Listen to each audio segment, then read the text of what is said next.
कोल्हापूरमधली, कारण कोल्हापूरमध्ये सुद्धा पावसाची रिपरिप सुरूच आहे। पंचगंगा नदीवरच्या राजाराम बंधाऱ्याची पाण्याची पातळी सध्या 17 फूट 10 इंच इथपर्यंत पोहोचली। राजाराम बंधाऱ्यासह 7 बंधारे सध्या पाण्याखाली गेलेले आहेत आणि इथली वाहतूक सुद्धा काहीशी विस्कळीत झाली।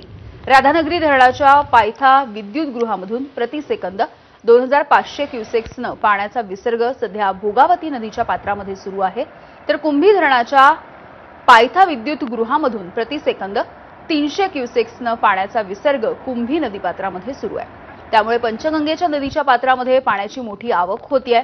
भोगावती, पंचगंगा आणि कुंभी नदी या नदीकाठच्या गावांना सध्या सतर्कतेचा इशारा देण्यात आलेला आहे।